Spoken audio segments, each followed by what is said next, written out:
Good morning. This is Glenn Greenidge and Tom Pope, your local community activists. And today's conversation is about healthy eating, healthy access to food, healthy food in the community. So, Tom, what are your initial thoughts about access and to healthy foods?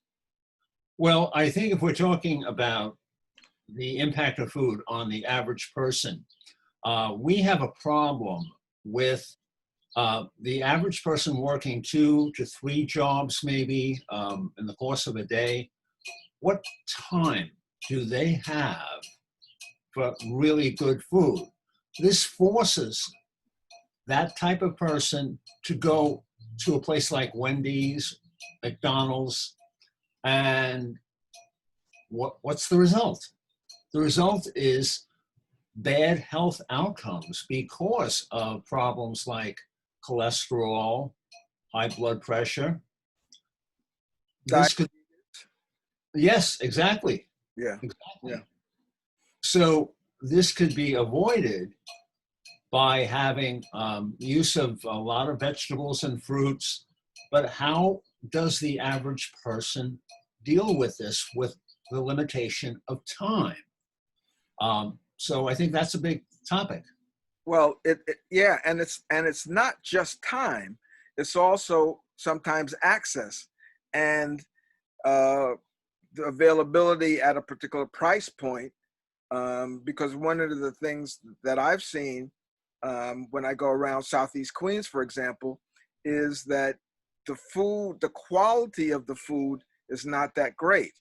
And so, what I suspect is going on is that they're buying food that's already on the way out from the food distributors, and that's what they're bringing into community. So we're not even so the little access to vegetables and fruits that we get don't last very long because their lifespan is 2 or 3 days after you purchase them because they're already on the they're already being broken down because it's not fresh.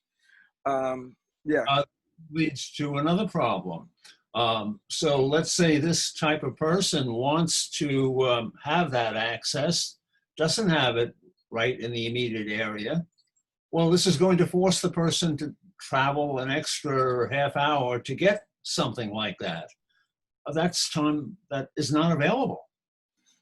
So we're talking about time to cook, extra time to go out the community to actually pick up groceries, and and you may not even be getting the freshest quality groceries that that money can buy.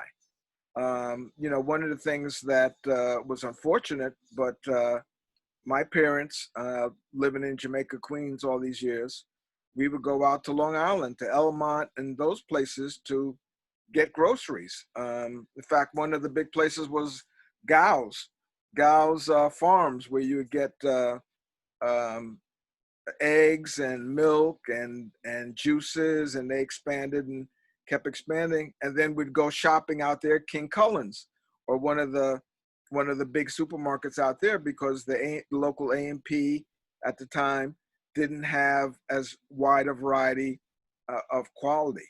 And you had the smaller vegetable stands that now no longer exist.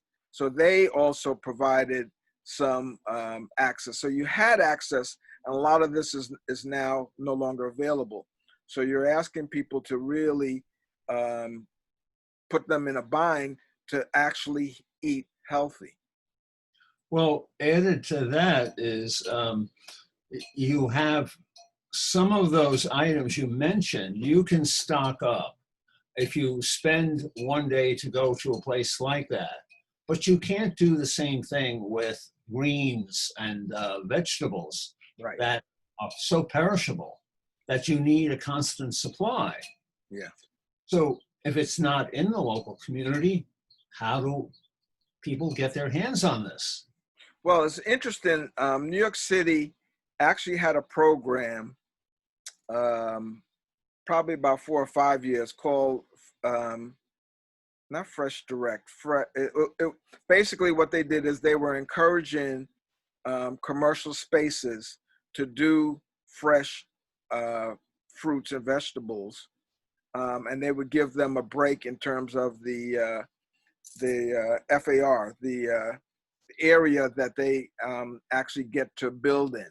So they would actually get a bigger build out of that particular commercial space if they were going to be providing groceries.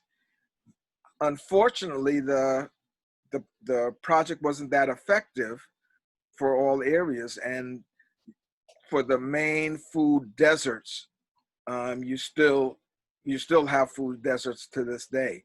So it was able to impact 2 or 3 areas in the city, but overall, it wasn't a program that made a plethora of fresh foods and vegetables available to most communities who were in dire need for it. So it's a big problem. Now, with your love of cooking, you do have an idea of using some things from your garden. You happen to be an incredible gardener. This requires a lot of time that the person we're talking about doesn't have. Is there something in items that you grow in your garden that don't require a lot of time, that would be accessible to the average person who has very little time? The main things that from my garden, for example, I've got the herbs. So I've got thyme, I've got oregano, big leaf thyme, small leaf thyme, the mints. I've got garlic. I've got a couple raspberry bushes. So those are not quite self-sustaining, but they come back from year to year. You basically have to do the weeding.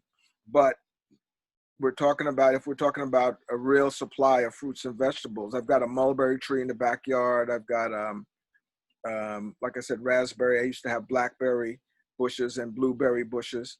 But of course, how much produce I actually get from them is very small, and could barely maintain myself, much less a multi-person family. So I think that the issue, and then we haven't talked about it, but the other issue is that when you come to economics, when you look at the price of vegetables, and then which a salad is, head of lettuce is, $1.50, $2, and then you still got to get some other stuff to go with it: tomatoes, cucumbers, mushrooms, whatever you're looking to put in it. You're now talking about almost $10, whereas you can go into your fast food chain and get a meal, a burger on the dollar menu. You can get 2 burgers and a soda for $2, as opposed to, which is filling. Not necessarily nutritional value is very high, but then again, you look at it. So you're talking about time saving in terms of the cooking, because you don't have the time to cook. You're also talking about the money that you spend for to feed your family. And then in this day and age where everything is so busy, all of that comes into play. So you're managing a lot of circumstances, which to me makes it difficult, or at least a challenge, for you to actually eat healthy. So you have to be conscious about it. Let's widen the scope of what we mean by the cost. And you're talking about the cost of $10, $12 for that lettuce or that salad. Let's look at other costs that are part of this. Let's picture the average 50-year-old who is working 2, 3 jobs and doesn't have that type of money for the salad, um, would would you say there are many examples of this 50-year-old who are spending a lot of money on healthcare issues? Well, that the problem is that it's not directly, well, it is directly related, but um, it's not present at that point in time. So you're now talking about years of not eating properly, and then you only need 3 or 4 or 5 years, for example, and now you've got health concerns, um, as we mentioned earlier, diabetes, high blood pressure, um, congestive heart failure. All of these things are adding up. Um, you know, something as simple as getting your teeth fixed and not having, all of those things are preventative if you can get them early enough. But of course, 2, 3 years out, this pattern of eating is unhealthy and will cause extra cost in addition to the money that you're saving, real time at that point in time of the purchase. If the person does have an average type of healthcare coverage where maybe the premium, person's lucky enough, maybe the premium is basically covered by the employer. But if this is a part-time worker, the worker has to pay this himself. And now maybe he doesn't take that cholesterol lowering drug or blood pressure drug, and there isn't money for that. So there isn't money for that, and the condition gets worse. So now there is that extra cost per month.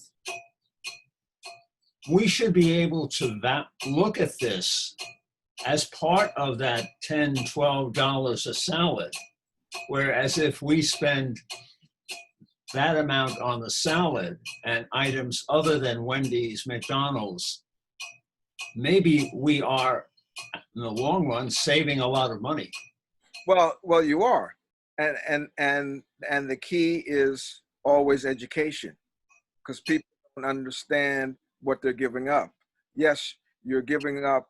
You're not spending $8, but what is that going to cost you 2 years from now, a year from now, 6 months from now? And then if you project it even further, 20 years from now, I'm going to be, the kind of costs that I would need for my health care are directly related to the habits that I've had for the last, 10, 12 years, whatever. And so you're constantly compounding your health without realizing it necessarily. You're young, oh yeah, well, I can eat whatever, and I know I had that attitude. Oh, don't worry about it. If it doesn't kill me, I'll survive, that kind of a thing, and then you notice you can't lose the weight, and then you can't, and then you're short of breath, or and so oh, wait a minute, my weight is impacting my overall health. Maybe I need to do something about it. And so you begin to get more conscious of it. The key, though, is to really get to people before they get to the point where they're now having the negative impacts of that health. Well, when I mentioned that age of 50-year-old, you responded by talking about this as being maybe not noticeable at the time, but it would lead to problems.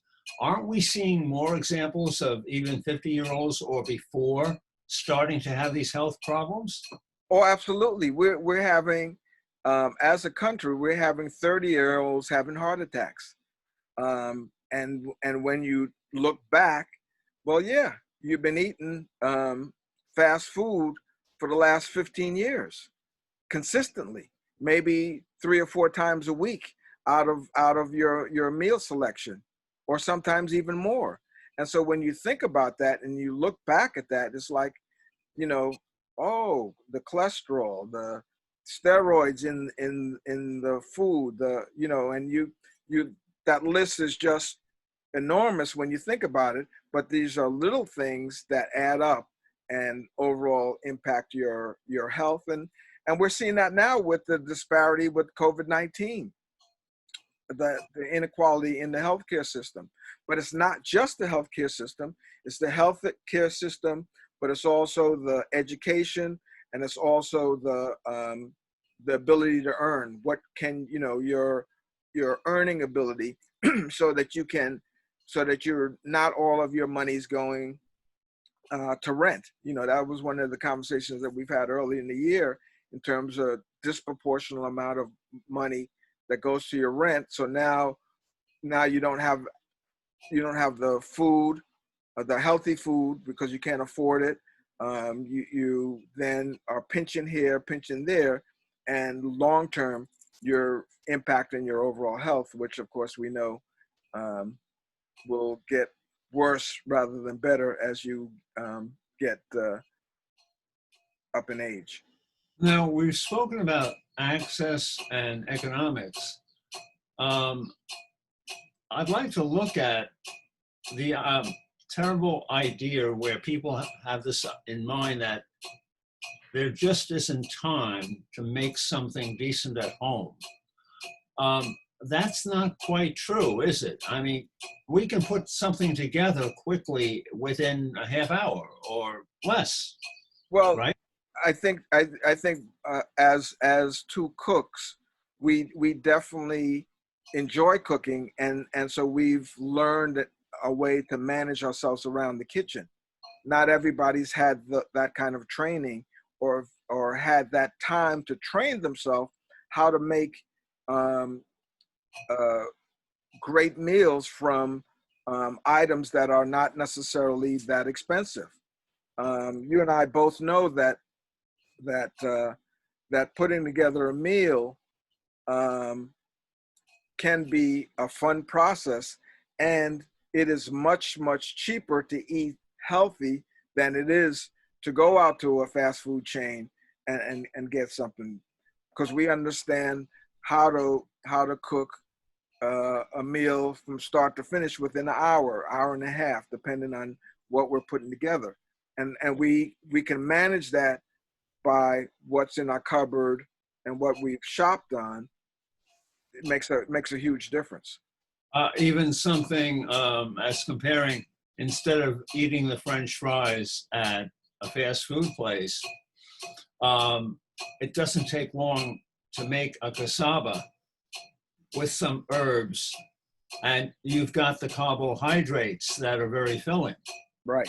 You've got the right kind of carbohydrates. But again, this is about education. You know, how do you substitute your yuca or your cassava for white potatoes?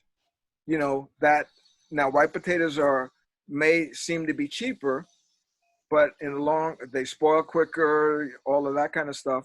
But then in the long run, you need fiber in your system, and the fiber is what's going to help your cholesterol, it's going to help your heart condition, it's going to help your overall body. So again, it comes back to education, because not everybody is astute in the kitchen. Um, and also, some of the prices are not looked at correctly in how you're applying items. For example, if I said to you that we could add even some dried cranberries to the cassava, we're adding an antioxidant. Someone might think, oh, this is terrible. That's so expensive. Yes, the container may be expensive, but you're not eating that container very quickly. You're using a small portion Right, of what's in that container to go with the cassava. right. Yeah, and these are food techniques that are very useful, and enable you to create something healthy for you and your family. And that's uh, a thing that you'd be surprised how many people don't understand basic nutrition. So, you know, we're asking people who are already pressed for time, who are on the go, who haven't invested any time in any kind of cookbooks or nutritional um, articles. And of course, so what do they choose? They choose fast food because it's easier, it's quicker. If you've got kids, you know, the kids like the fast food versus what mom and dad is cooking, even though what mom and dad is cooking is much healthier. But it's like, okay. And you know, of course, we did that. We did that as um, parents. You know, and my parents did that to me. They would treat me, and I'd go to White Tower and have me a burger and a cheeseburger and a shake. You know, once a week or once every week or two, and that was my treat that I had for my lunch, which was right across the street from where my school was. So it was very convenient. I'd go out to lunch, go across the street, and I'd pay $1.25 for a hamburger and a milkshake, and that was a treat rather than a norm. Right. And and that's the thing that we want to get away from. As a norm, you don't want to have fast food as your go-to. And Right. even back then, it wasn't quite that fast. Well, it took Julia Child to teach America about how easy it is to make things in the kitchen. Um, we have to do the same thing with a lot of the way we look at time and how we can prepare things to make things easy for the average person. Yeah, yeah, and we haven't even talked about it, but uh, food programs are also food co-ops are a way of being able to get access to better choices and more vegetables and fruits. And a lot of the co-ops require you to work an hour or two to be able to be a member to get the discounted prices. And so that they're available as well. And we will be speaking more about that and maybe enlisting the support from some food co-ops and having some of their experts talk about food. We hope to do that in the future. I think that would be a great conversation to include as we look at how can people really take better care of themselves, eat better, and of course that leads to better health. It leads to being more alert and awake at the job, so you can earn and go through the ranks, and so forth. So it's got so many benefits that there's short-term and long-term benefits. So I think that'd be a great conversation for us to continue at some future point in time. Well, if you enjoy what you're viewing, let us know. Very good. We're signing out. Take care.